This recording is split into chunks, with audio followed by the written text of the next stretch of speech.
All right, let's call this meeting to order. Roll, please. Showalter, Myers, Here. Howard, Here. Redlin, Here. Thompson. Here. Please join me for the Pledge of Allegiance. I pledge allegiance to the flag of the United States of America and to the republic for which it stands, one nation, under God, indivisible, with liberty and justice for all. All right, good evening, everybody. We have anybody signed up for public comment tonight? Nope. Okay. Let's move on to our consent agenda. We have A, the 6/5/2023 Commission meeting minutes, and B, the appropriation ordinances 2023-12, 2023-12A, and 2023-P12. Any questions, comments, concerns regarding those tonight? I'll move to approve the consent agenda items A and B. Have a motion by Commissioner Redlin, Second. second by Commissioner Myers. Any other further discussion? Roll, please. Howard, Yes. Redlin, Yes. Myers, Yes. Showalter, Thompson. Yes. Okay, let's move on to presentations and proclamations. We have Sheila Barnett here from the Goodland Housing Authority this evening. Welcome. Thanks. Asked me to come and just give an update on the Housing Authority. While I'm here, I'm going to do a little presentation as well. None of you who are currently on the commission were here when I came to the board about 5 years ago. The Housing Authority was joining a class action lawsuit against HUD to recoup some funds that they had taken from many housing authorities. It took 4.5 years, but we did win our lawsuit, several housing authorities across the country. And so I am here to present a check to the City Commission for $1,000 to repay the city money they gave us to join the commission, the class action lawsuit. So I have a cashier's check here for $1,000 for the All city. right. Well, awesome. Thank you. Since it's budget night, that was. Yeah. Yeah. I also have a copy of our 2022 audit. Very seldom does anyone request a copy of the audit, but I thought since I'm doing an update and a presentation, I would bring you all a copy of that. Okay, thank you. No findings, everything is great. One of the things that Mr. Brown and I talked about is the issue with affordable housing in Goodland and the fact that the Housing Authority cannot build, purchase, acquire any additional housing. There is an amendment that was adopted in 1995. It's called the Faircloth Amendment. In that amendment, it states that all public entities who have public housing or Section 8 housing cannot build, purchase, or acquire any additional units than what they had on the day that amendment was finalized in the Congress, U.S. Congress. So the only way we can get into the housing business, and many other housing authorities are doing it around the country. I sit on some regional and national committees for housing, is to form a nonprofit and to work with the city or the state for tax credits through the nonprofit. They cannot be subsidized public housing as what we have now, but we could continue to build or acquire low-income housing or affordable housing if we were to form that nonprofit. It's something that our board has tossed the idea around, but we haven't quite made a decision what we were going to do with our monies that came out of our offset lawsuit, because we did acquire about $75,000 from HUD through that, or Department of Justice through that lawsuit.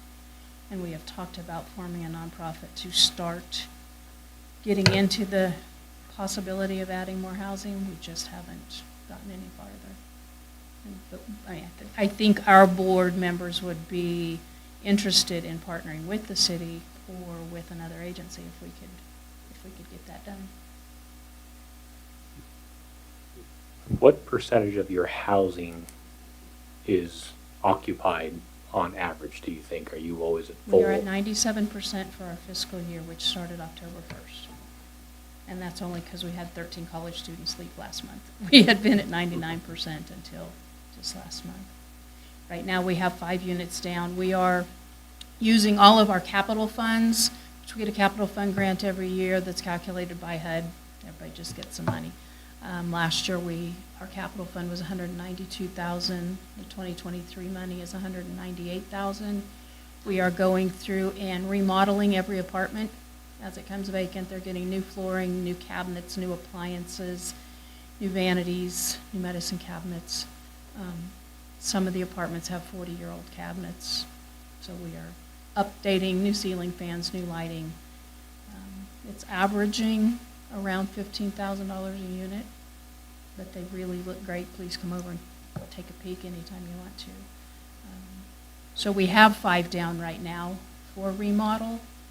We have the option, I can go in, talk to my HUD representative at the Kansas City office. It goes on up to headquarters in Washington. We can take those offline while we are doing the remodel because we are using our capital funds for that. So we continue to get subsidy, even though they're not rented. We continue to get funded for those units until we get them re-rented. It's averaging about 75 to 90 days to get each unit done. We also keep a waiting list. Earlier this summer, we had about 16 to 20 people waiting on the waiting list. A lot of them college students, because as we know, the college doesn't have enough housing, and we are on their landlord list. We remind those students every time they come in and get an application, don't count on this for the school year. Sometimes kids get in right away. Sometimes we had some last year that waited 2 years and never got an apartment. Part of the reason for that is we offer a preference. Anyone who is elderly or disabled automatically goes to the top of the list. Next is those who are near elderly, which is my age group. And then, You didn't have to admit that. yeah. No, because I'm going to get on that waiting list. We also offer a preference for those who are living and working here in Goodland. The working poor that just need a little bit of help with that rent. The new regulations that are coming out of Washington, they were passed a few years ago. They're releasing one section at a time, have added a mandatory preference for service veterans and for those who have been displaced due to a national disaster anywhere in the United States. So, How many units do you have over there? 84 altogether. There are 36 in each of the towers, and then we have the duplexes in Kansas and Moran. There are 12 units over there. We have 69 one-bedrooms, 11 two-bedrooms, 69 one-bedrooms, 11 two-bedrooms, and 4 three-bedrooms.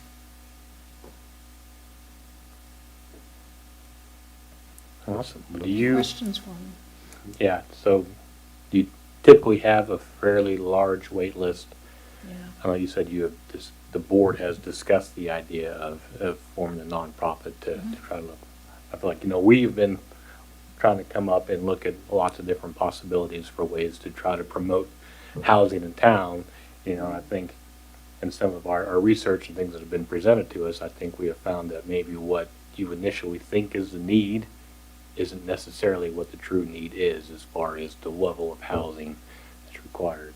But I didn't know if your board thinks that you have a need for more of your type of housing in the community, or is it more just kind of you're really pretty steady where you are and not necessarily have a need for more subsidized housing because you don't have a huge wait list, or things kind of rotate through pretty regularly? Or On the 2 and 3 bedroom side, honestly, when we have applications, I tell people it could be 2 to 3 years before we will have something come available. We have 4 3 bedrooms you can have a single mom with a boy and a girl, and they're in there until kids graduate or until one of them moves to a 2 bedroom, and we're still going to keep full. I see that Goodland has a need for affordable family type housing. The college kids are coming in and taking up, and I'm not blaming them. I'm not saying that's a bad thing, but when 3 college kids will pay $1,200 a month rent for a 3-bedroom house, that kind of runs off a family that needs 3 or 4 bedrooms as well. So I do think there is a need for some more affordable housing in the Goodland area. But it has to be affordable. It can't be $800-900 a month rent. apartments because people can't, they just can't afford it. I know it bases off income, but what is the average? Our rents, our minimum rent is $50 a month. For those that have absolutely no income or we can't prove what their income is. Up to, we have a flat rent that is set according to HUD guidelines. They issue the fair market rents once a year. Our flat rents have to be set at 80% of that per bedroom size. So for a one bedroom, our maximum rent is $538. 2 bedrooms, $608, and 3 bedrooms I think are up to $708 right now. But we also pay all the utilities. So even for the, and we do have a few families who are paying the maximum, the flat rent.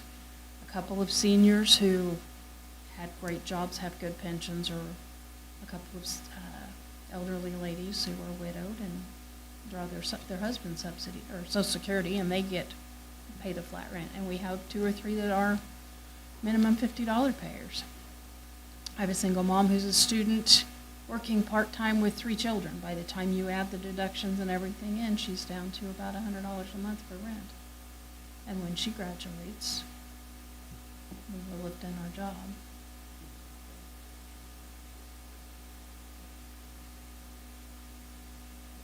Do you have any other questions?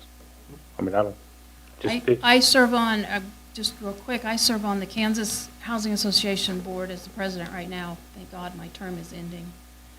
Came in right at the beginning of COVID, so my 2-year term turned into 4. But I also serve on our Southwest Regional Housing Council, and I serve on a couple of national committees. One of those is Small Agency Advisory Council for small and rural housing authorities. And every small town in the country, even every large town in the country, is having the same issue.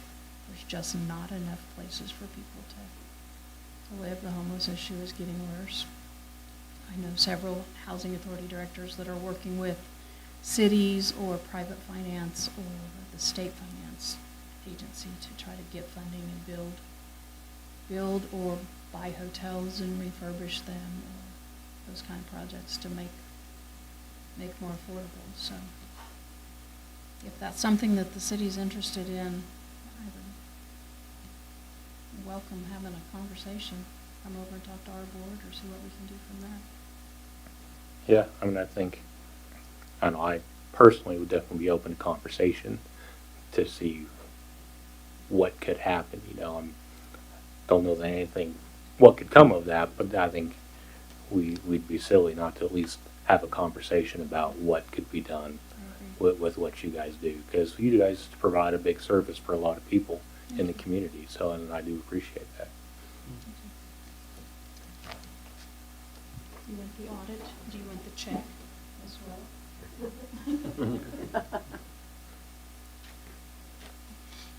Thank you. All right, thank you. Thank you. Thank you.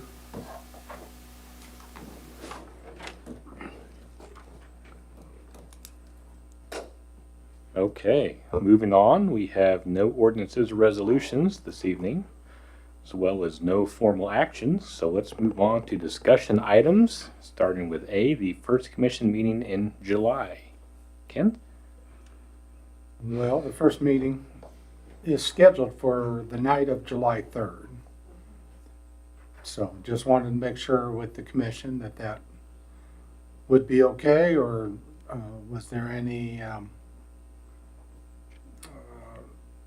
anyone's ideas about possibly requesting it to be moved to Wednesday or Thursday of that week? Basically, is anybody looking to take a long holiday weekend? Is the question on the table, I think. I'll be here. Doesn't matter to me. Is anybody out there looking to take a long holiday weekend? I think we're fine with keeping it on the 3rd if that's, Okay. if there's not a, Just wanted to check and make sure. So Appreciate that. that'll work fine with me. okay. Well, let's move on to the 2024 budget regarding the general fund. Yeah, when we made it up, it's general fund and all other property tax funds is It started with the general fund. You have your notebooks in front of you, and I also have a PowerPoint presentation. Within your notebooks, have all the numbers and just tabs as far as sticky notes with it, along with it, within the binder. And then on the in the inside cover is the general fund summaries that explains, and this, just as a reminder from last year, provides the function for that particular department or fund, the objectives for this budget, basically going line by line that matches the numbers. And then what it will have then is also, we added a little something this year. We, as in the city manager, directed the city clerk to create it.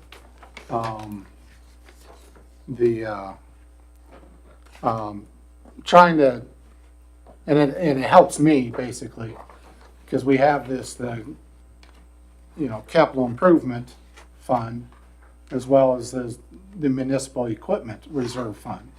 And they're both reserve funds. And we talk about them separately, but they're often tied to a specific department or a specific fund. So we took all the items that there's regular contributions from that department, and that's listed here. So hopefully that will make it, even if there's nothing being contributed in the 24 budget, it'll list it there as a balance remaining. So you can see what it is. And hopefully that provides a little bit of better tie-in, be able to visualize it a little bit easier. And then it answers with each one how much staff is paid through by that department or by that fund. What are the revenues for that fund? Some funds are set up basically to handle one type of revenue. That's why that one is put there. And also asked all the different department heads actions to control costs or mitigate rising costs. And then what they see as the biggest challenges over the next 3 to 5 years in their departments. So that's all background information for what they put in there.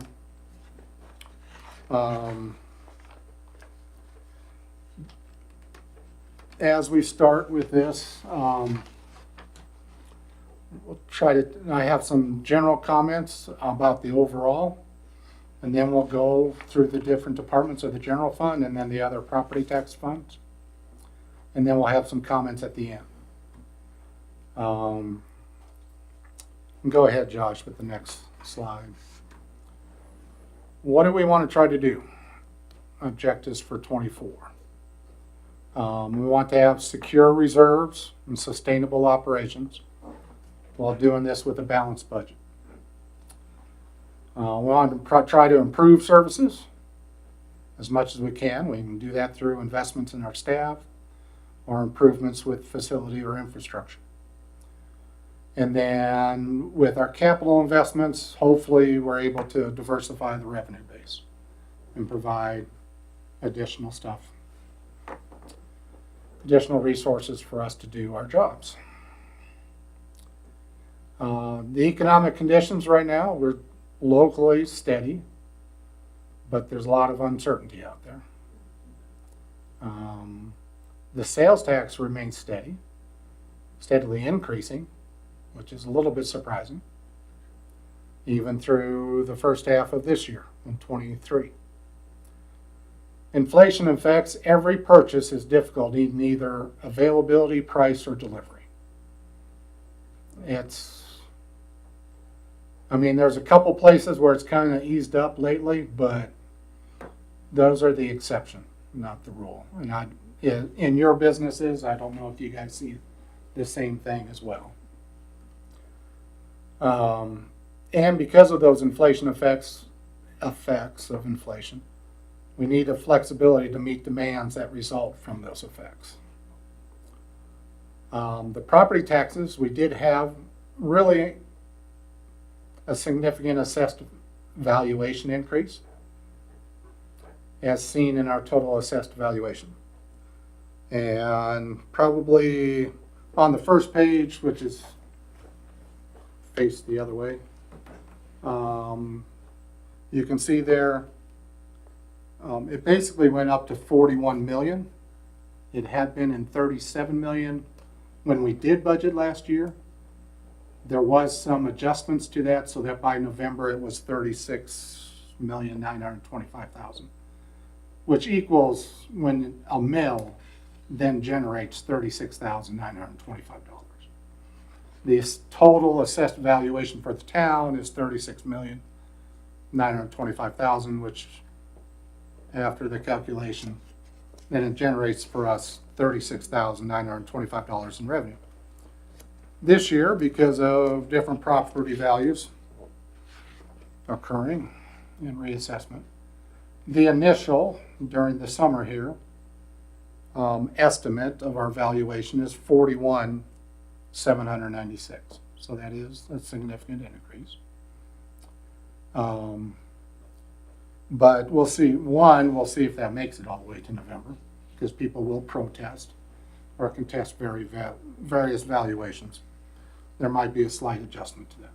So that's something to always keep in mind. Go ahead, Josh. I think. Within the general fund, some people who are laypersons kind of, it's hard to understand what is meant by a general fund. It's basically an operating fund for the town. And it basically includes everything that can't be identified and we want to keep separate. So it's everything in the kitchen sink we throw in the general fund. And with this in Goodland, we do that. So we include a lot of things within the general fund.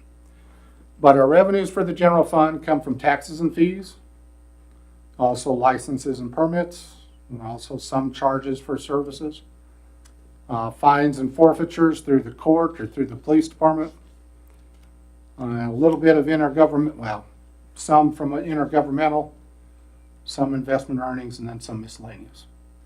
And then go ahead, Josh, to the next one. The expenditures and what we include, the different departments within the general fund, include admin or general government, which again kind of becomes a catch-all for anything that doesn't fit all the rest. It's not the city manager's fiefdom, administration, or the city clerk's fiefdom. It's a bunch of stuff thrown into it. And we also have police, municipal court, animal control, public transportation, fire, building inspection, street and alley, airport for the general fund, parks, museum, cemetery, economic development, recreation, and pool. So that's a lot of different departments. So when we talk about revenues, which is the first page past that initial page, and we'll come back to that initial page because there are some important numbers there, but we'll get to that. The revenues for the general fund, there's three main legs that provide revenue in the general fund. There's a property tax, which is a little over a quarter of the budget. And our assessed valuation increase, if you go from that 37 to 41, is about 13% of the assessed valuation increase. The sales tax revenue is 27% of the total revenues that are generated. However, we have a pass-through sales tax for the school. So that doesn't help city operations at all. There's not a penny that goes to city operations. So really, it's only 20% of the general fund is funded by sales tax revenue. And I know people complain about the local sales tax at times. The vast majority of it goes somewhere else. It doesn't come to the city. I mean, the majority goes to the state. They get 6.5 cents of that 9 cents. And so we get less than almost every other entity that takes a bite out of it. And then we have fund transfers from our utility user fees from the different departments because they get assisted in billing and everything else, and that's how we try to keep property taxes low. And that's about 21% is those fund transfers from the utility user fees. And then all the other revenue categories, every ticket that the police officer writes, every fine that Zach gives a homeowner or anything else, all those other little things is only 15% of the total revenue in the general fund. So, and we're not going to be able, it's not easy to try to double that amount or anything else. I mean, you really got to stick with the first three legs, property sales or user fees, if you're going to do anything about revenue for the general fund. And then there's the cash balance, which is about 9% of the revenue listed. Go ahead, Josh. I'm going to get up so I can read it, so I say it correctly. This right now,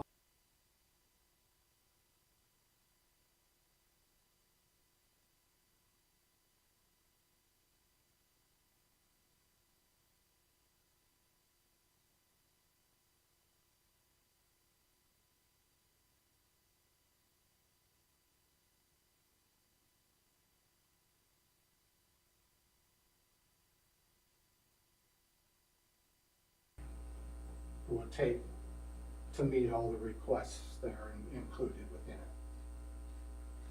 I also wanted to have a note. We passed a budget for January 2019, or they passed it in 2018 for the year 2019. And the general fund budget was 3.4 million, and whatever the other numbers there are up on the screen. It would have the same buying power in May 2023 as 4.1 million, according to the Bureau of Labor Statistics. This is some offshoot thing. What's proposed for you right now, and I doubt we end up there, I doubt that's the final total, but what's proposed to you at 4.102, 4,102,354 is just barely less than that number from the inflation from 2019, which is just 5 years ago. So we've been treading water, and we've been treading less than inflation. So with all our budgets, which is good. Fiscal conservatism is a good thing, but there's also stuff that we need to get done in order to provide the services to the city. So go ahead, Josh. And here's our valuation history in a graph. Get to look at pictures. And you can see that from 03 to about 12, 13, it really just waved around the same number. Mm-hmm. And that's why Goodland had to be very careful with the monies they used. And it was a necessity to be able to do that. And now our valuation is starting to increase. So, but we have this question, which I'll have at the end, which, you know, the state statute that they passed regarding revenue neutral rate, which says supposedly that cities are supposed to just have the same exact dollar amount in property taxes from year to year. I don't know how we're going to do that with inflation the way it is and other things going on. We can, but it would be very, very difficult and put crimps on a lot of things. But we can do it. And here's another picture, just shows the main funds. A lot of times we put it in a pie for every little category of fee, and that got a little bit busy. So just basically put it up there as property tax, utility fee transfers, and the sales tax. And then all the others is the yellow slice of pie there. And you can see that all the rest of them are smaller combined than those three big and then cash balance. Go ahead. So here's the first one, and you can turn your page to the admin, which is a couple, and Mary put in here, thankfully, the summary of all the different departments. I always like looking at that page because that gives a quick look. But then right past that is the expenditures for the general fund. And then you can match it with your handy dandy page if you want, in your summaries, if there's specific questions. And don't hesitate to yell out specific questions or throw papers and say, shut up, Kevin. But what I go through on the slides here is basically the differences from the 23 budget to the 24 and what's different in there. Yeah, I do. Before we continue real quick, do you know, Josh, can he be heard well enough while he's up there? Okay, I just wanted to make sure. If anything, just, if I remind you, just stand a little bit closer towards you, and I'll pick it up there, but. I've been checking. Good. Including personnel includes the step increase in a portion of retirement for one employee. That's one thing with the people that have been here for a very, very long time. If they all retired in the same year, it would put a crimp in our budget real quick.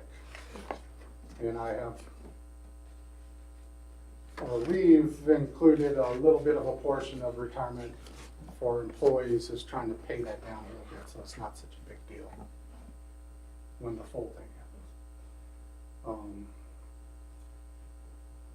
The contraction and the step increases in the personnel are included in each department. I didn't repeat it in the other ones, but basically that's salary schedule that we have, which is 2% each year, and then I think the cost of living adjustment is 3% or something like that within the budget. So it's not extraordinary by any step or means. Within the contractual within this, we did include an amount for the school sales tax. Is actually more. We had it at, it's probably going to generate $375,000 this year. So we changed it to 375 for 24. It's really just a pass-through, so on the revenue side, it shows 375, and on the expenditure side, so whatever number we want to put there, that's what we put, you know. So insurance has been an increase. Professional services actually is probably the largest increase, or one of the larger increases here. Yeah. And that includes the city attorney, but then it also includes an amount for comprehensive plan and grant assistance. And it's really looking at grant assistance through a contract method, not as a person, and trying to do it on a project basis or piece basis, but be able to use someone over time on a number of different projects, but not have the additional cost of a full-time employee. Because grants can be an awful lot at one time and then be not much, you know. It has hills and valleys, so. But it is only, we have 100,000 there, so that might be something. We're thinking of other ways. Mary and I have started to have discussions about as far as the comprehensive plan and the grant assistance, whether that's enough or not, or whether we want to put more there, and where can we do that. We could do it here, but we were already pushing envelope, and whether we could use reserve funds for that. So that's what we were looking at. And I know that was one of the main goals for the board, was both the comprehensive plan update and the grant assistance. So The commodities has a small increase for operational supplies. And then we will go through the IRFs. The SURF, the Capital Improvement Reserve Fund, has a basic reserve that we contribute $3,000 a year to the, just taking care of City Hall. So when we need to replace the roof for 100, we have some money. Yeah. And then the dispatch remodel payback is $15,000 because of where those funds were used to assist with dispatch. So the municipal equipment reserve fund, the IT backbone, we don't have a dedicated IT department. We basically just sprinkle it through almost every department that touches IT. So, and then they have an amount set aside for the city manager vehicle. I think we're going to end up with one of the fleeces hand-me-down, so that may or may not be necessary. So, and then the Grand Improvement Reserve Fund, $25,000. That's basically to use towards the matches on a couple of the larger grants that we've just received. You know, the base grant for the industrial park, and also if the cost share grant that we just received for Caldwell. Any questions, concerns? I should talk more about the words on this sheet. And we didn't give you these ahead of time, so don't take them home and read through them, and you'll have more questions next time, I'm sure.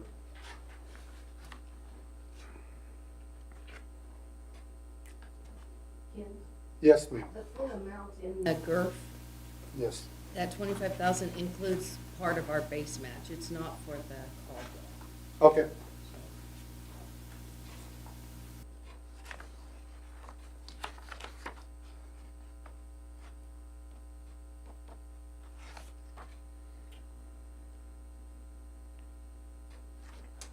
Any questions at this point? We can move on to the next one. And like I said, you didn't have a chance to study this ahead of time, so I'm not. If you have a bunch of questions, fine, but I'm not expecting any. If you don't have them, that's fine. I guess one thing I would just put out you did note in here that, we've had options came in and requested funding, and you said on here that we have nothing in the budget for options at this time. So just everybody keep that in mind. If that's something you feel like we want to pursue, that's something we will have to let them know. Sure. But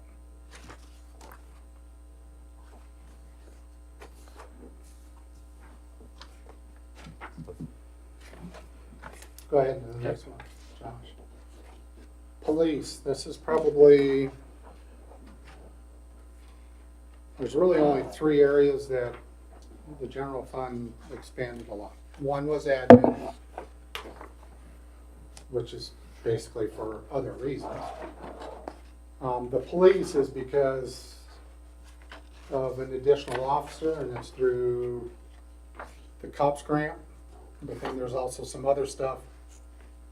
We have the policing, law enforcement. It's more and more electronics and more different tools and different media and different things that are almost necessary to conduct your job in law enforcement. So what's included in personnel, there's increased costs, including additional officer by COPS grant.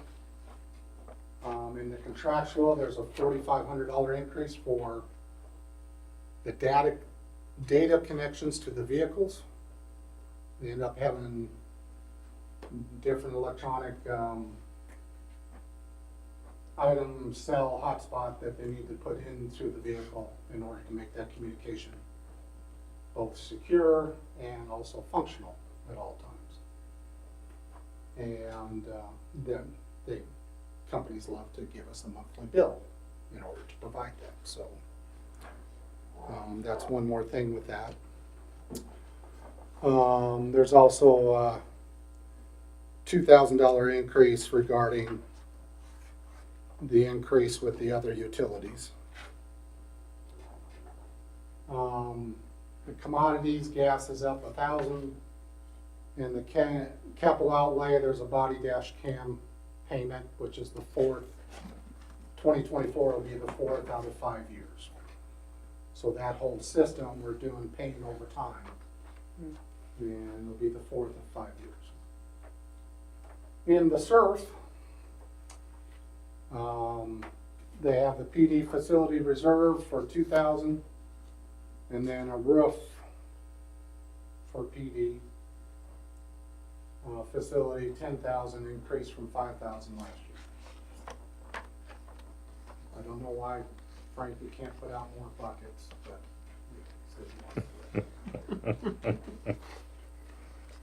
on the municipal equipment reserve fund, there's a number of items. And there's an additional for vehicle equipment and purchasing 2 vehicles in 2024. There were 2 purchased in 2022, although they weren't delivered until this last December. And put into service in the first quarter of 23. So it's an amount within the SURF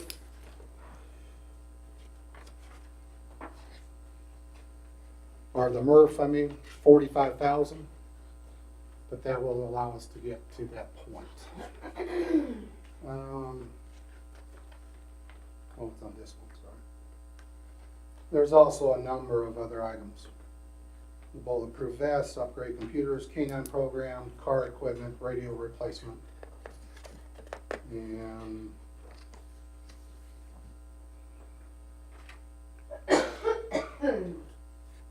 that's all included within that 66,000.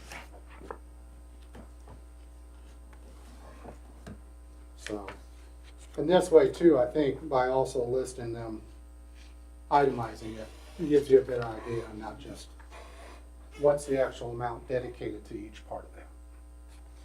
And if we would go down, for example, to 1 vehicle, but he also included on here, and that's one thing I've asked for the departments that have vehicles, is all the units that they currently have, what's their mileage, and what's, some of the other departments don't have mileage on it, but it gives you an idea of what all their vehicles are. And by that list, which is on the 3rd page of the words, 1, the summary, you can see that 3 vehicles are in the 80s. And by the time it gets to the end of the year, a couple of them may have approached 100,000, which is kind of the limit we wanted to start trading in vehicles for. So that's part of that information. In that MRF, in that 66,000, we have not included as yet the flock safety system, since we're kind of putting this all together on the fly. And we don't know, we heard from 1 or 2 commissioners, there's interest in it and how much, but don't have, yes, we're gonna do that thing. And it's basically 15 grand a year for that flock safety system. 15,750 for the first year, and then 15,000 per year after that. And if we don't want it the following year, they'll come and take their toys and take it to another committee. But it includes all upgrades and everything that goes along with it. So, Frankie, did you have anything else to say about that? About the camera? Yeah, or anything. No, that's pretty cut and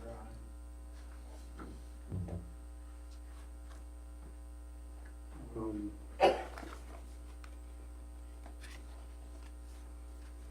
They do work on, different types of things. They continue to apply for grants, and they're hosting training classes at the PD whenever they can. And that helps out with a lot of things. So, but you can take a look at all the information that they have with it. But that is the police department fund. So, and because of those various things, that's why the increase in the budget from that amount to the amount, so 700 to 800. But like I said, this is the admin budget. We're not doing it on, staff kind of took the reins last year and said, we'll do this. Got us to a point where at least we're at static level. And that's where there any additional things. And we didn't want to take your opportunity to say, give more staff direction about where to do those things. Any questions about the police department? Not yet. And I'm sure that's with all of these, because you're just getting the information the first time.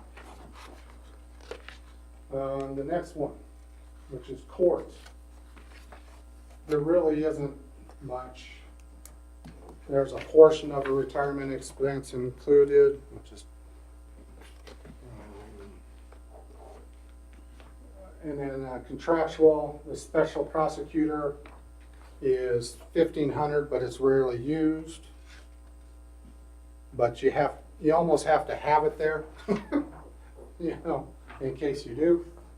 And then if you did have a special prosecutor, I don't know, and especially on a decent case, $1,500 might not be enough, but kind of the middle amount. And it's similar for prisoner care and indigent defense. We have 6,000 and 5,000 respectively. It's statutorily required. And again, if we got into a serious situation, I don't know if either of those would be enough, but it's really hard to budget more when most of the time you don't use it. So. And then there's no changes otherwise, but it's just pointing out those items.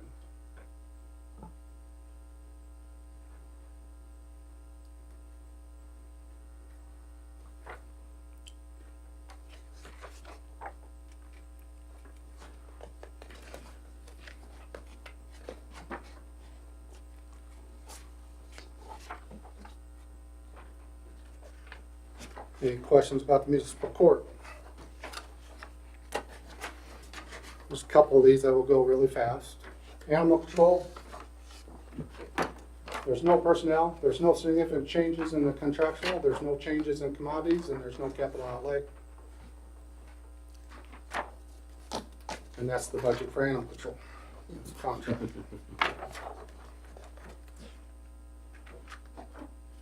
For this year. Any questions regarding the animal control? No, sir. Okay, next one, Josh. Van transportation.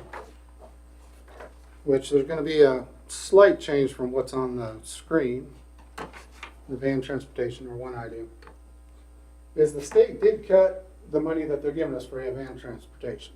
I mean, it was a little bit. I think we got 90% of what our grant requested, so they cut 10. But they cut 10% from everybody across the state, when almost everybody across the state is asking for additional services in this van transportation. And this is a tremendous service for certain sectors of our community. It gets used, and it's getting used more and more and more. Yes. And then we get people asking, well, can't you go do it more hours, or do it on weekends, or, you know, or do it to another community where they could access medical services if the medical practitioner is not in local, and it's just not possible. Yeah. We do end up with wages for van transportation and contractual. There are certain grant requirements and other advertising that's required. No increase in commodities. We do include in the MRF a small amount for, well, a little bit for IT background, but that's minimal. but also the city share of the van for the next van. And we're always looking for the next van, or whatever vehicle, type of vehicle it is. But there's no additional funding coming from the state, which is surprising to me, all this other money that they're throwing everywhere and handing out left and right, and then there's no, they cut this 10%. I don't know what was the pinch, but, because I know people at Sheila's place in Handy House, they use it. It can't be a van transportation day without stopping by Handy House. And has there been any, there hasn't been any issues with the smaller size of not being able to fit everybody who's wanting to go somewhere, has there? I actually like it a lot Yeah, more. I feel like it seems to be working better, the smaller vehicle actually, so. We keep getting comments that people like it. Now, they may have shoved 4 people away and said only one can, on their side, saying, oh, I can't take you, only I can go, but Yeah. no, they seem to be good. That was just a joke. No, everybody, it just comments over and over again, like Mary said.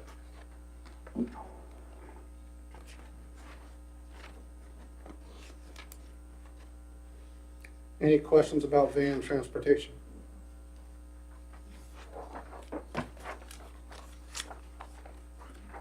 Fire department.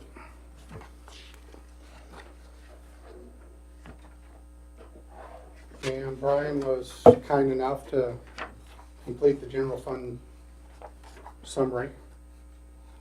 It's good information about the fire department. And it includes the objective that we have within it and the different types of equipment that are involved with it.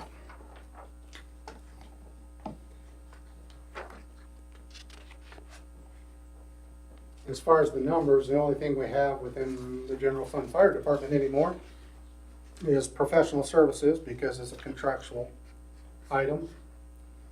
And we include 238,000 and change for the fire department. There's no changes budgeted. If we paid this separately by property tax mill levy, property taxes alone, it would be 6.37 mils for city folks. I'm assuming they haven't heard that they are requesting any kind of an increase or anything, or the county is doing anything. We haven't had any communication to that effect. Okay.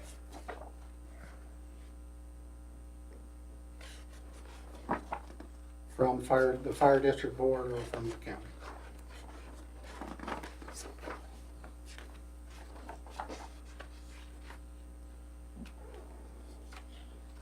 Any questions about the fire department? No, sir. Building inspection. Oh my goodness, I made those letters too small. We made a change in the personnel to sharing the administrative assistant with the city manager this year. And it continues to work. The contractual includes items for testing and certification costs, professional services including weed abatement, building removal, and nuisance abatement and tree removal are all included here. There's no change or increase in the amount. And all those items are listed there in the general fund summary. There's a slight change in the commodities for the building inspection. Very slight. And there's no capital outlay listed.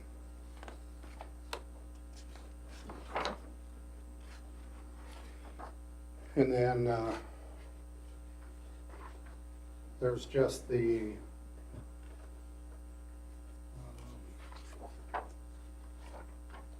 it does include, these are an example of when the SURF, there's no transfers with this budget that's presented to you to add on to the nuisance housing rehab, but there is 11,000 in the reserve fund for that, 11,000 and change. And then the tree removal nuisance was a reserve fund, and there's 15,000 within the capital improvement reserve fund for that. But no additional transfers this year. And there's a small portion to replace the building official's pickup, which is borrowed from the electric department. I don't know if we'll be able to return it to the electric. And then minimal for IT.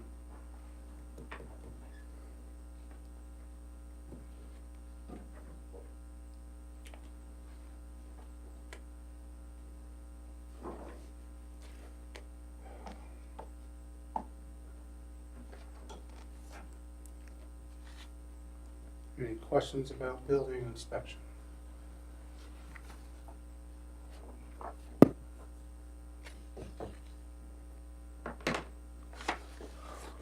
Nothing at the moment, sir.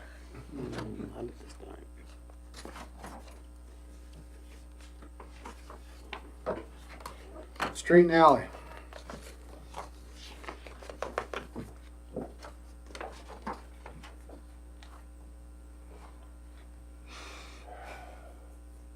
Obviously, there's some increase to cover salary schedule. The bulk fuel, not the flu, the fuel remains at a higher level. Other utilities increased 1,000. That's one of the hard parts about doing this budget basically a year and a half ahead of when the that you're spending on ends. You don't know how those natural gas utility or other things, what's the pricing that is actually going to end up in. There's no change in commodities, there's no change in the capital outlay, the concrete work for alleys and valley builders. Where the amounts is the amount dedicated within the IRFs. Within the capital improvement reserve fund, there's amounts included within there for replacing the roof, 22,000, the crushing the concrete that's on our property. It's often used as base material for certain projects, or different contractors end up using it. It helps out with the costs in other projects. Chip seal, 30,000. It goes towards the amount within the reserve fund for that, even though we have an amount for each year for that. And then there's the Cherry Street project, which is the concrete between the railroad and Highway 24, which will be done in 2 sections. So there's a certain amount dedicated for each one of those.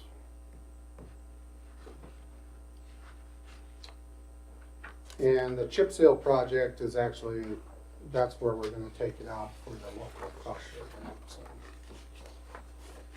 Which we had talked about at the time when we were putting in for the grant anyway.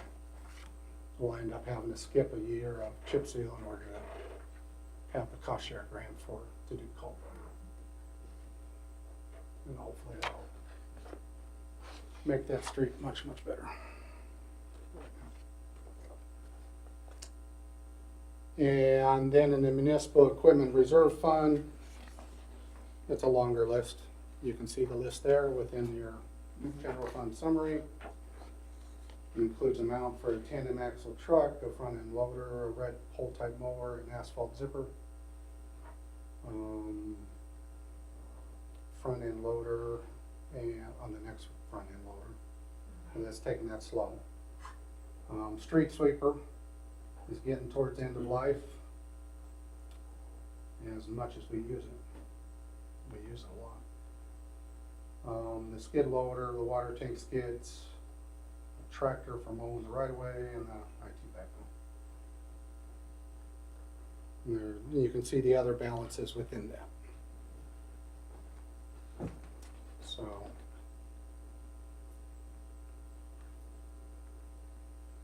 And Kenton did, on his summary, included an amount as far as the challenges.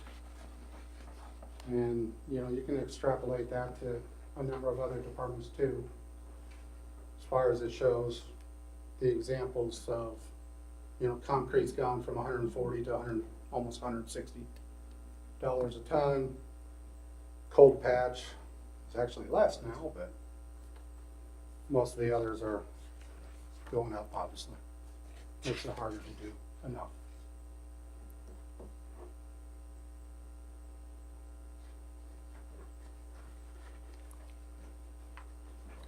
And he includes at the end, and it's usually, it's listed in miles or hours, all the different vehicles that they operate for all the different types of jobs that they get called upon to do.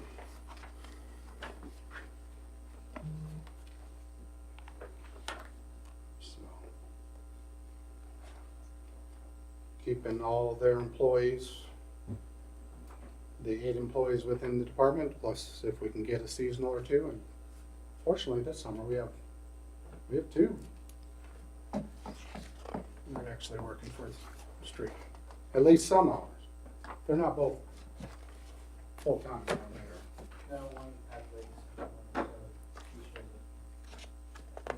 Mid morning.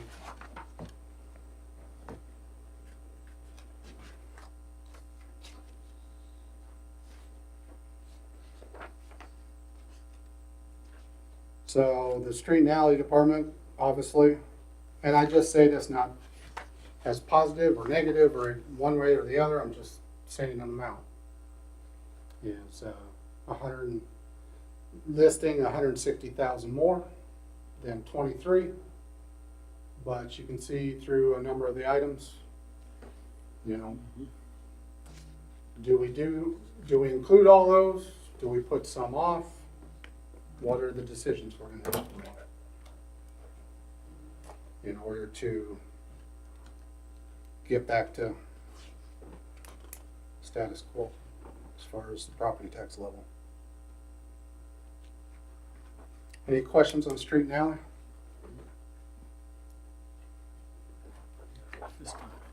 No, sir. And again, this is just presentation. This isn't, the hard questions are going to become at a meeting or 2 in the future here. So, is airport next? Yes. I skipped right past it. This is airport general fund.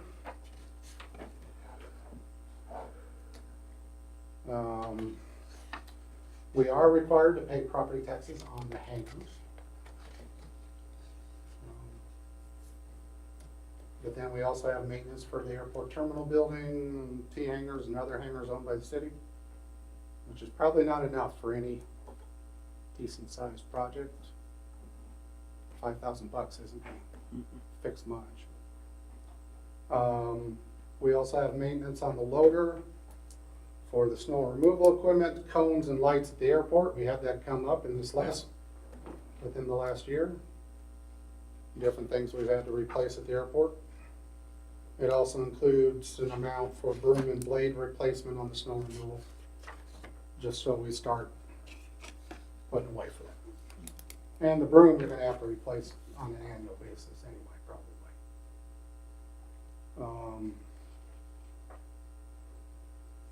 And there's the amounts. But this is just the general fund part of the airport stuff. Any questions, concerns, comments, or complaints about the airport?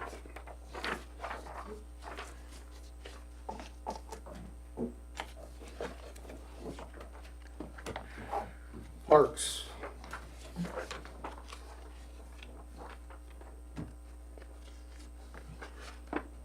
We included an amount to cover their retirement in here. Not asking Danny to leave this. Not saying that at all. Other utilities increase 1,000, gas increase, within commodities, 2,500.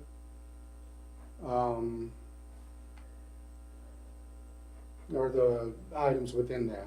But within the IRFs, the transfer to the capital improvement reserve fund, we have current balance within there. We don't include anything else with it. But it's just to let you know that it is there. It's dedicated to the parks if a park project comes up. And then we have 13,500 heading to the municipal equipment reserve fund. Park pickup and a couple ZT zero-turn mowers. And then, of course, the IT backbone. But we only have 2,500 for park equipment in this budget to go towards park equipment. That is minimal. It's below minimal. I need to be quiet, so say something I don't want to say.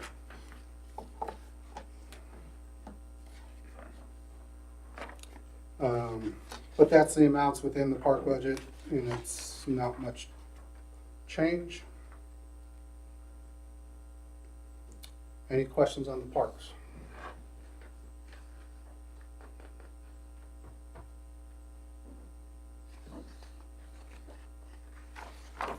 Sir? Museum.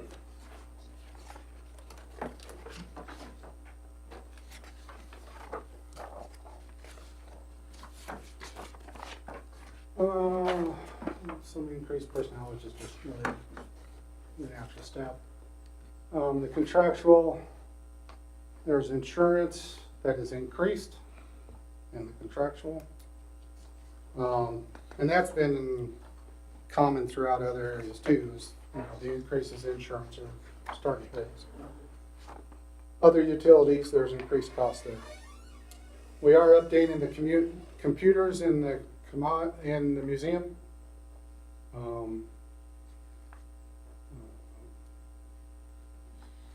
We have outside companies demanding that in order to use their stuff, we need to have computers within a certain time period. So the museum was trying to be historical and use historical computers.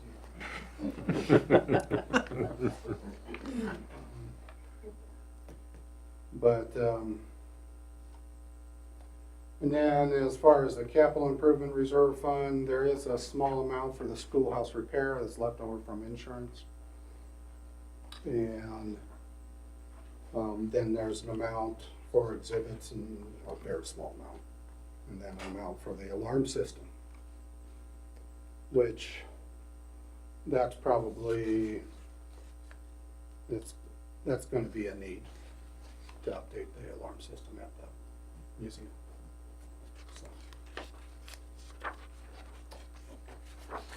And then Miss Sammy completed the rest of the general fund summary for that, so please regard that.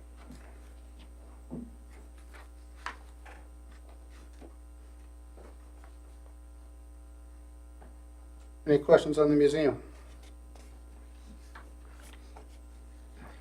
No, sir. The cemetery.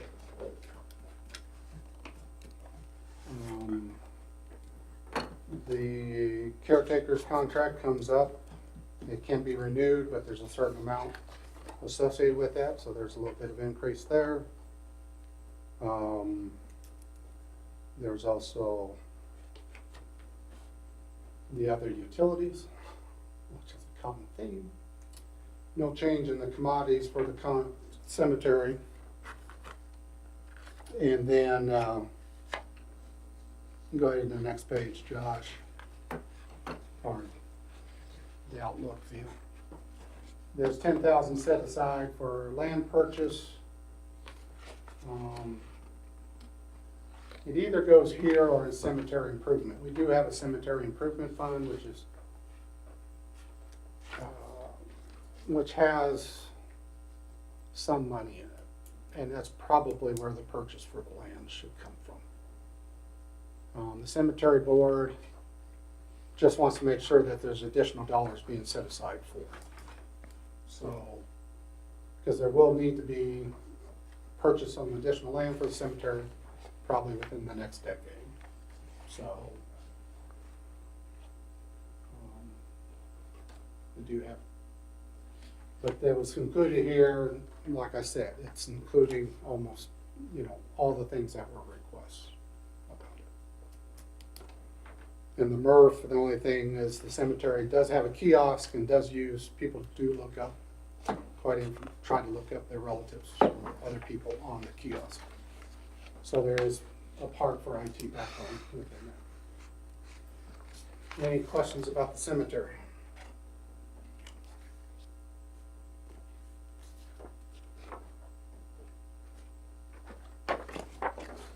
No, sir.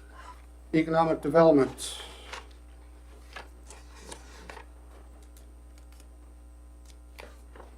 We're just basically meeting the requirements of the agreement for the Sherman County Community Development. We have an amount set aside. We also need to take care of, there's grant funds and also a little bit of Sherman County Community Development funds are providing for the restroom changes that will occur at the Welcome Center, which is actually the city's building. We do have a small amount set aside here for any additional things that need to happen with the building. And that's about it regarding economic development. You also see within that, there's some balances within the capital improvement reserve fund for some things regarding that. We are getting a new sign in the industrial park, and then the sale of the lots at the industrial park can be used for the grant match on the base grant. So we don't have to use admin funds for it, or as much of admin funds. And they also have a couple other things there within that reserve fund.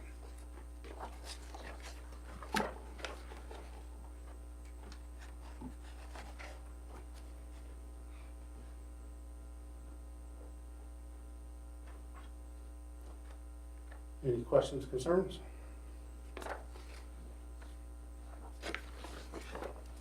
No, sir. Next one is recreation.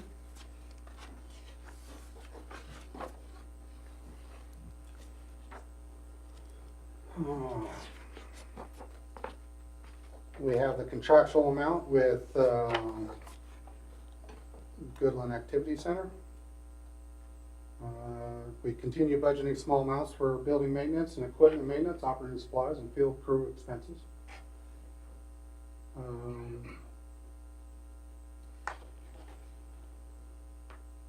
We really haven't had any additional discussions regarding that contract with GAC, have we, Danny? We have a meeting every year and go over things, and I'll be having one for long. That's all. Didn't you get him to say that the 90,000, sorry, the 50,000 was okay? Right. That's And the then main I'll have one. to get some of our discussion, that amount was satisfactory.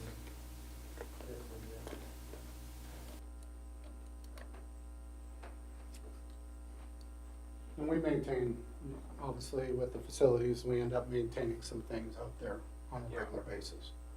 Whether it's Danny's crew, or Kenton's crew, or Dustin's crew, or Neil's crew, they all end up out there one time or another. So, working on various things. There is two things within the capital improvement reserve fund that's tied to recreation. One is resurfacing the tennis courts, because that will eventually have to be done again. And there's an amount that you can see within there. There's $3,000 dedicated. It's a $30,000 project or so. Probably more by the time we get around to doing it 10 years from now or whatever. And then even field conditioner, which they use on a regular basis. So, it's amount we keep in there. And they also, in the municipal equipment reserve fund, there's 5,000 dedicated to replacing the tractor with the scoop that's used for the recreational facilities for various things.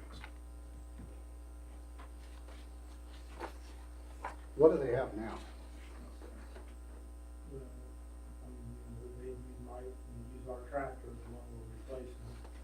And then we have a Gator that we donated to them. Got it. And they don't have a lot of equipment out there. All right. I guess when they need help, all those departments go out and use our equipment. Yeah, we use equipment from our stuff. Mm-hmm. So.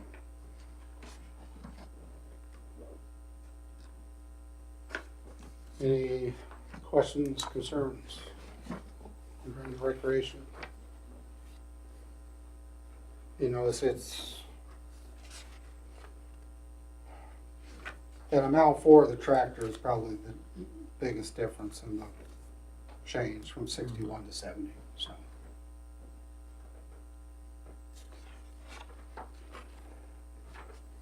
And the last one of the general fund is Stever Water Park.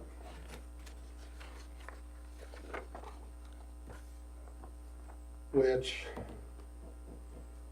the amount for personnel is no different, the amount for contractual is no different, the commodities is supplies slightly increased, there's nothing regarding capital outlay. The difference for the Stever Water Park is 10,000 for pool improvements in the surf and 10,000 for municipal equipment set aside for pool improvements. We did eliminate that last year in order to make budget. I say make budget, but make the amount we wanted to get to, the goal we Yeah. wanted to get to. But they're included here. So, and we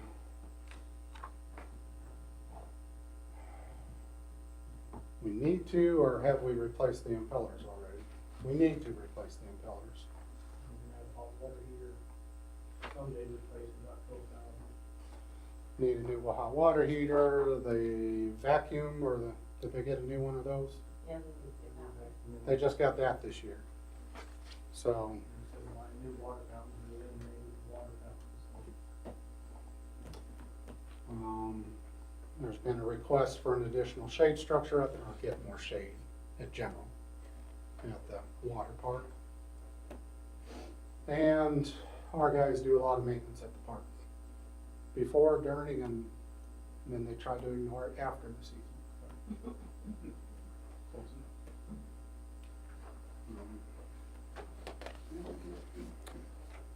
But with that 20,000 going to the transfers to the reserve funds, that's what raised it from 129 to 150, obviously. There's hardly any other changes within that.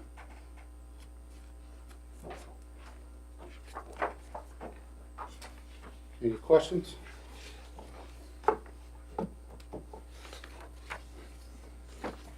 No, sir. Bond and interest, we get to move on to other funds, oh, airport. I put them in a different way on the slides, and that's in the book. Skip down to bond and interest. Josh, if you can go there. Sorry, I put them in the order properly. That's fine. It's just bond and interest is simple, so.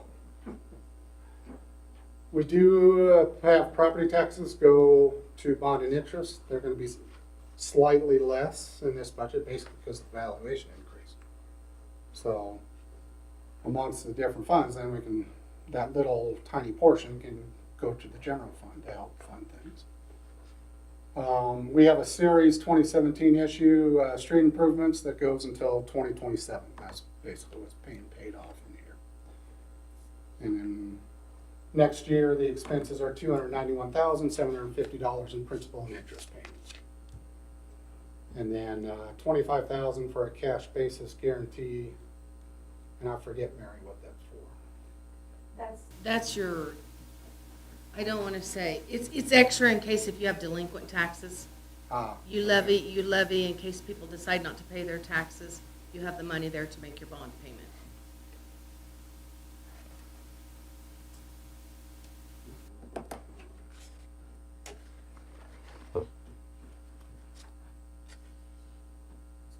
one of the things that we include in the budget that's, we gotta be extra safe with, but it costs us additional money. And,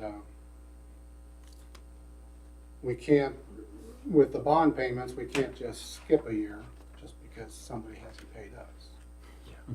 I mean, it comes out. And then the bond schedule is included for you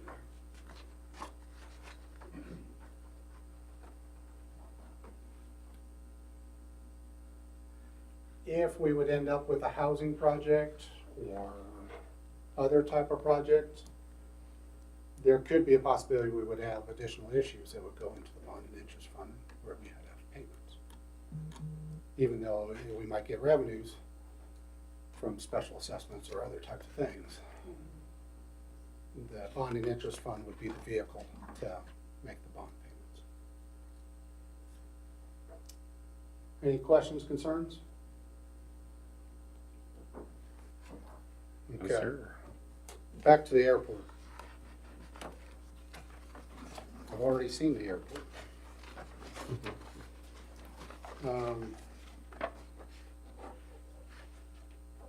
The airport has a couple different funds. The 09 one, that's where the property tax goes. And it's probably better seen, I don't think I had a summary sheet yet. I need to complete that. But it's the last 2 pages in your book. You can find it. But 09 on the revenues, and then yellow is highlighted the amount for the ad valorem tax, 25,000. And that basically, and then our expenditure out of this, we have different revenues that come in, which is, you know, the vehicle taxes that get associated with property taxes too. But then also hangar rental income and gas royalty or miscellaneous, which is a very small amount. But then those revenues are included in an expenditure that basically moves it to the airport grant fund, is basically what it is. Correct, Mary? So we take the funds that we get in the 09, and I'll have the list of the projects that includes our local shares at the bottom there. And then we move it over to 31, airport improvement, which is basically the project fund. And then it shows the projects there that we've done here recently. We're not quite finished out on the rehab extending runway 523, which is a crosswind runway. Until that PAPI gets relocated, we can't finish that out.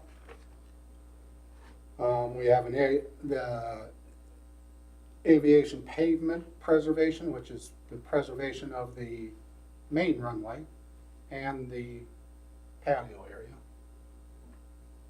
That's included in that grant from KDOT, and there's a local share of $65,000 for that. And then acquiring the snow removal equipment, and then hopefully in the next year or two getting a grant for the building for that snow removal and the chemical storage. So those 2 funds kind of work together. And the 25,000 is kind of a nominal, I mean, it's just an amount so that we can pay our share on those big grants we're receiving.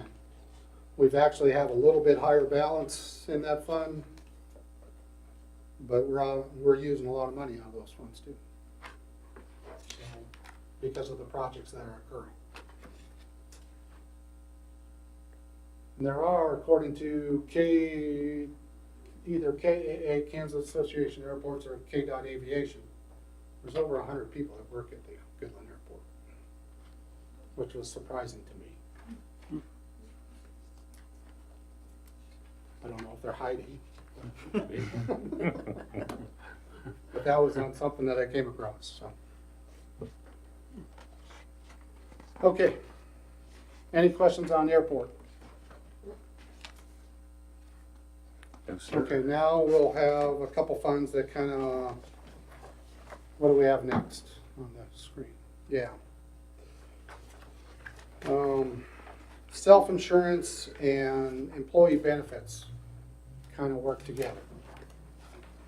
I need to switch these two because self-insurance really comes after employee benefits. But, the self-insurance fund, you know, with our health insurance, we have gone to a partially self-insured plan. And so the self-insurance fund receives transfers from other funds, including employee benefits and all the different utilities, from the water, sewer, electric. As part of the health insurance contract, payments towards stop loss are included in the self-insurance plan. So we make payments up to a certain amount, and then if it's catastrophic, the insurance covers above that. So, and with that, and then they tell us, the health insurance provider, whether on self-insurance, what's the amount we need to have as the payment towards stop loss. And thankfully we're at a good level right now, according to them, it's $625. So $625,000, that's part of the payments in addition to the premium cost that we pay. So the self-insurance is pretty easy, fun to understand. You have all the transfers and the revenues coming in, and then you have the one payment towards stop loss going out. That's probably the easier one of the two. And then on the employee benefits, 45, that's where the property tax is assessed. And we do have an ad valorem tax slightly more than 23, but still less than 22 as far as the dollars that are used.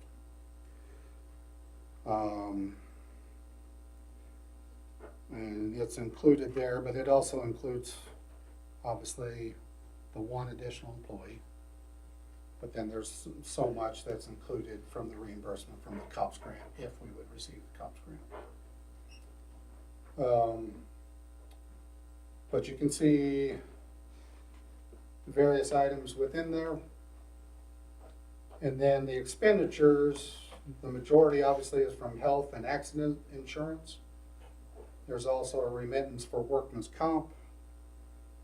And then, you know, the regular stuff you have with payroll, unemployment, Social Security, capers.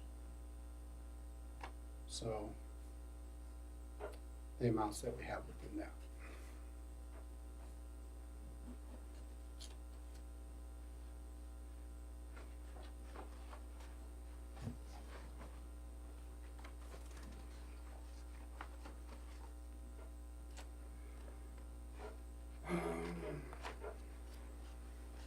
So concerns, comments, complaints.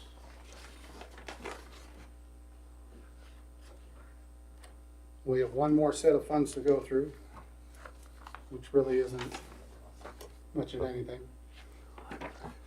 Not that it's not important, it's just we don't have much to do with it. As far as the library funds, both 13 and 46, which is the regular library fund and the library employee benefit fund. It is a tax fund, does have a slight increase, $4,000, $5,000.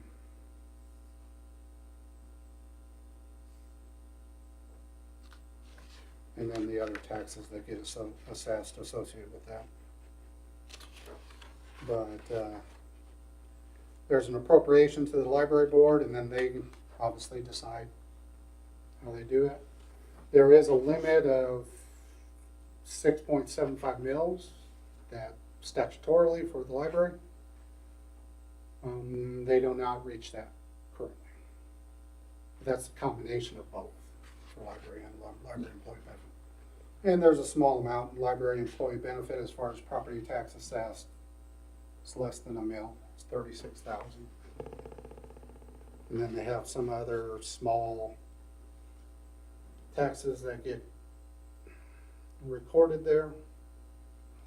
And then it's remitted to the library.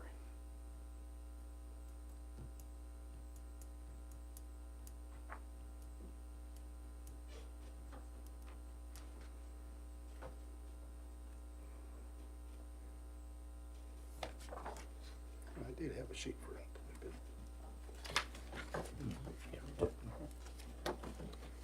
Do it one other. Okay.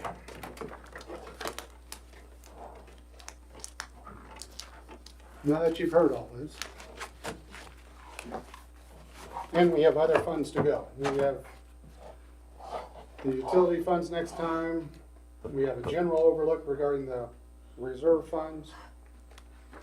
And we have the non-budgeted funds. And then some other very small funds like the law enforcement trust, cemetery improvements, those type of things. The summary of this proposal is the staff remains lean. The only change is the officer with the COPS grant. So that's a decision that's going to have to be made by the commission. Contracts will be covered. And we basically do animal control, fire, economic development, and recreation, all by contract. I think there's more. In cemetery, as far as cemetery maintenance, for the most part, we still get involved with cemetery maintenance.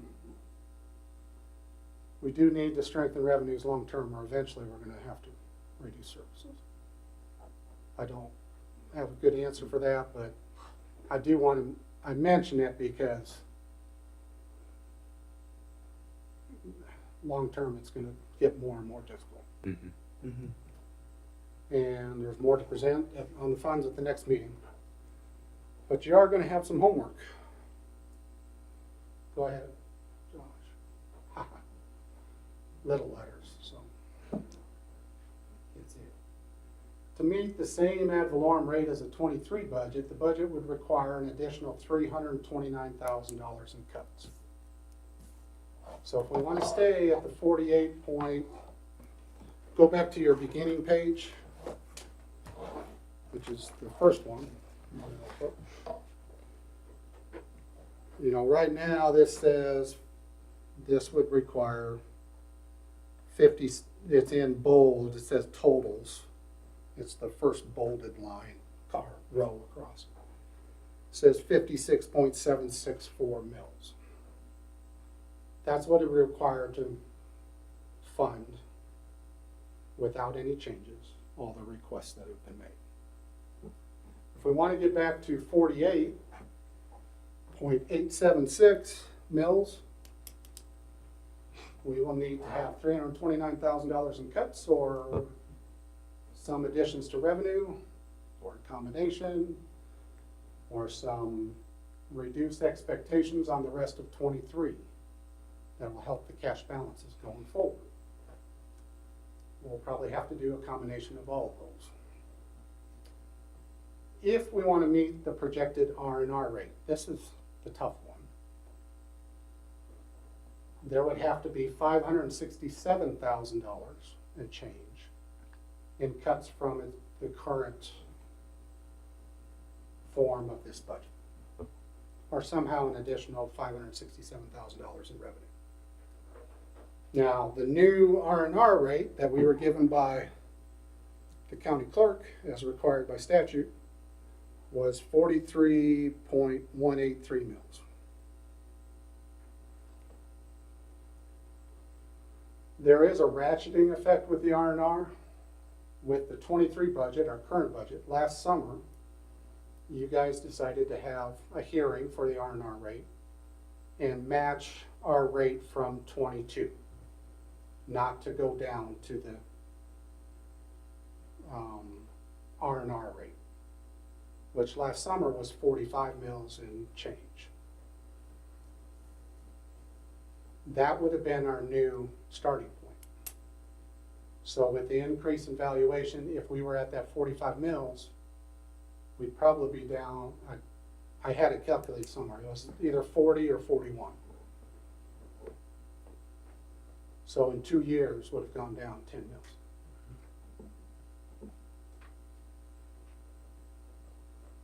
With the additional costs, with inflation and other things going on.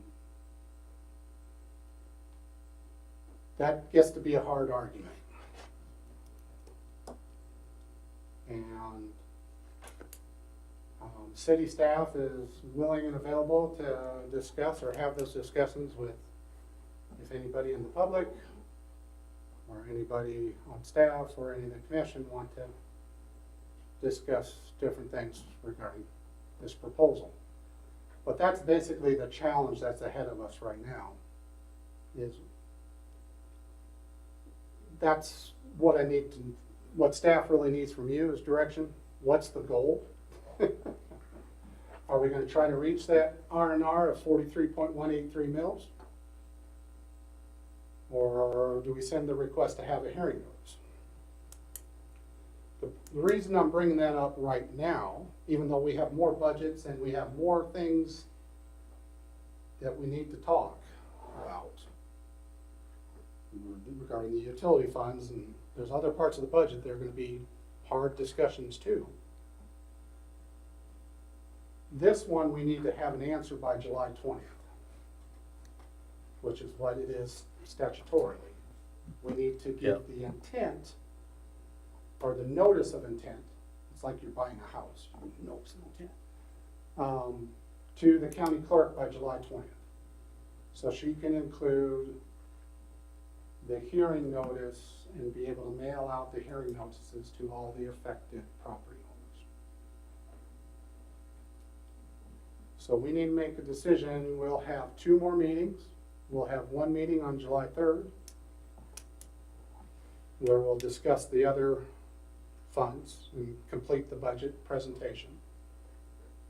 And then probably also have some additional communication on what's been presented to you already from staff. But that's the part that we need to figure out fairly quickly. That's one hard question for the commission.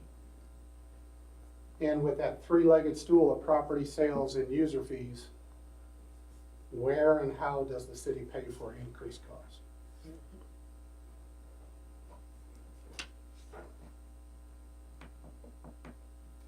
We'll go to the next one, Josh. I think there's one more.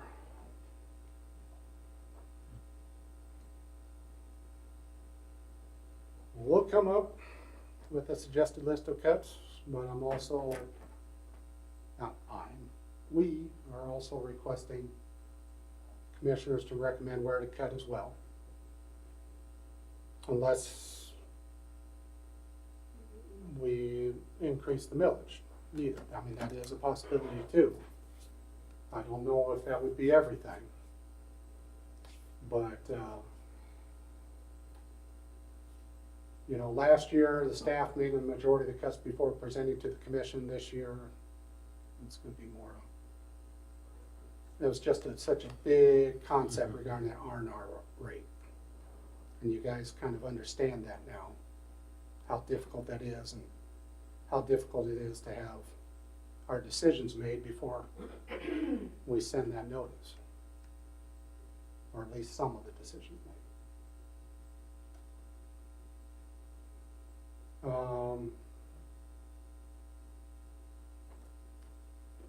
You know, if we are to follow the R&R rate, the only goal of the R&R rate is to reduce the property tax rate. There's no other goal with it. So, with our increase in valuation.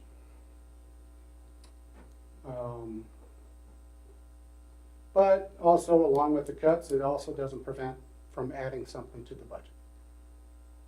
So if there's something else that you see that should be a higher priority, please make that recommendation and advise staff. And we'll make the appropriate changes.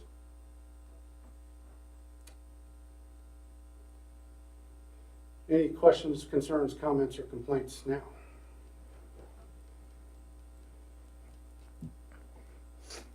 I mean, I have lots of thoughts, but probably nothing I want to speak of now without taking time to really go through and digest everything, and then also probably hear what you have in the next budget presentation regarding the utilities. So,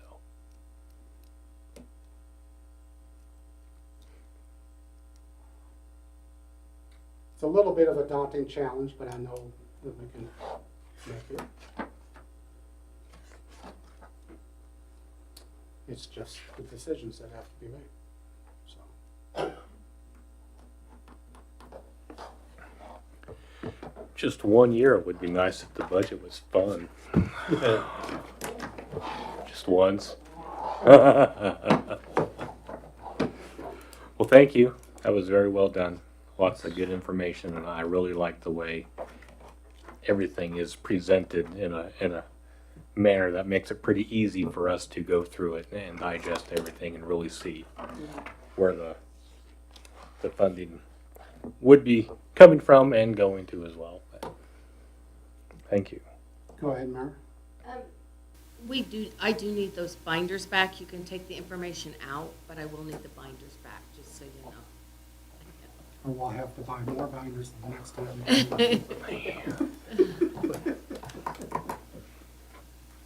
Okay. I suppose we could buy more. Or you can bring them back to me to put the information in. You're more than welcome to do that. By what time? Tomorrow Monday- at 7 Monday- a.m. I'm Monday. just kidding. July 3rd at noon? Yeah. Preferably the week before.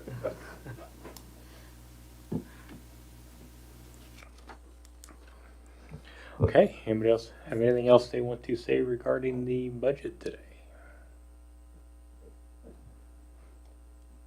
Okay, well, let's move on to reports, starting with our city manager, Kent. Your manager memo is included in, and also the police monthly activity report. I didn't.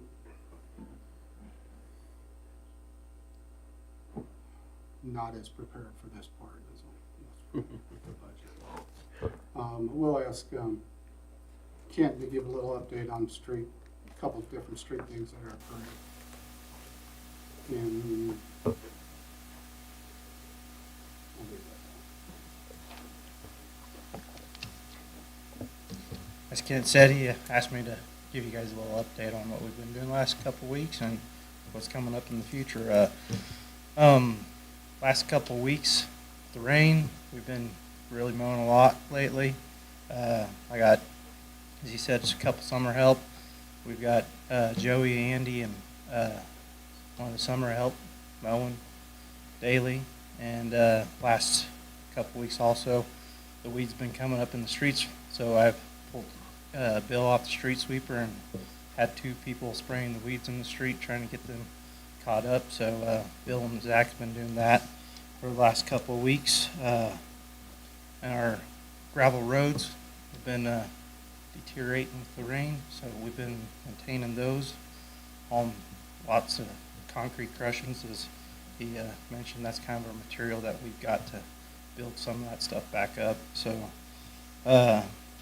me and Dakota's been working on those a lot. And then our fuel system, had a little issue with it. We had to call Wes Doosan in and tear up some concrete there at the fuel pumps, and got that fixed and report the concrete back in there. Had a sinkhole over there by Bateman's. I don't know if you guys seen that there for a while, but got that fixed and poured back in too also. Then my other summer help and Cameron full time. They've been patching our streets for chip seal, so they've been out daily doing our chip seal streets, trying to get them ready for chip seal. we've been stacking rock for chip seal. We've been having 2-3 trucks come in every day out there in the industrial park. So we've been stacking rock almost every day on that. Not last week, but the week before, we did go out and spray mosquitoes. I don't know if you guys noticed or anything, but I mean, with the rain, we're going. And we also sprayed for. We also put larvicide out in some of the ponds around, try to eliminate the growth of them. So we'll try and spray mosquitoes here again before the 4th of July here, probably in the next week or two, maybe twice. The rain that we've been getting. So. Coming, I guess you guys did notice we did get some crack sealing done. We got our crack sealing that we need to get done on our streets that were chip sealing done. I got some curb work that we're going to be tearing out on 10th Street, mainly there by the bank, First National Bank there on 10th. There's a bunch of curb that's jumped through there. And then there's a lot of tear outs going to be on 10th Street on the asphalt side that we're going to have to do in the next few weeks, try to get that street ready for chip seal. So we did have one other deal come up there in front of JG Tires. I don't know if you guys noticed the bricks been settling. That part of that project, Main Street project, where he drives in and out of his doors. So he's going to be gone on vacation during the week of July 4th. We're going to go in there and take that section of brick out and pour it to concrete to eliminate the settling of those bricks. There's been some complaints of unevenness in it. It's settled quite a bit. So we'll get in there and take care of that. So, but other than that, it's just with the rain, we're trying to keep up, just probably about like Danny is too. So Yeah. A lot of people don't know we do a lot of the maintenance mowing in the right of ways and city lots, and a lot of the state stuff too. So.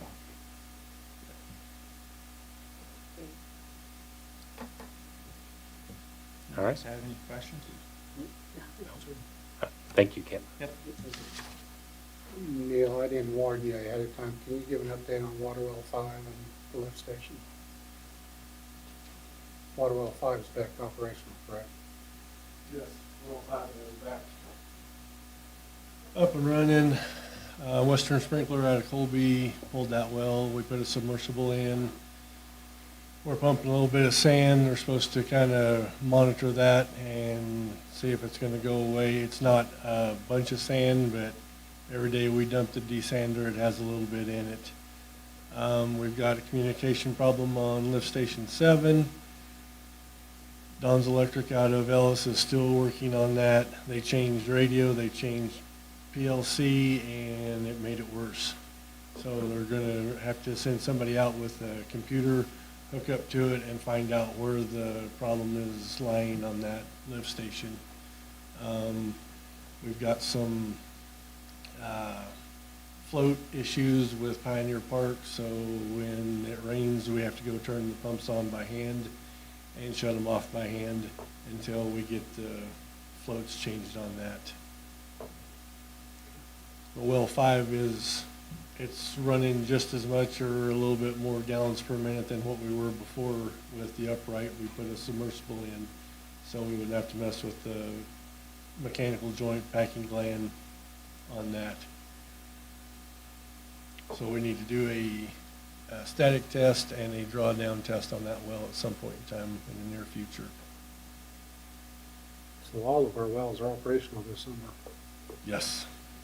Shouldn't say that too loud. Yeah. Very Yeah, everything's looking pretty good. All right, thanks, Neil. Thank you. Thank you. And we did with all the rain that we've had, which grateful for the rain, but it's also brought up obviously different drainage issues at different parts of town. Been talking with different folks on a couple of those issues, and especially the way that we get water, or the way we move the water from Pioneer Park out towards the east. So That was a particular point of discussion here this week, so, or whatever last week was. So, and that's not to say that there aren't a million other things going on, but that's about all I have at this point. All right. Do we have any questions for our city manager?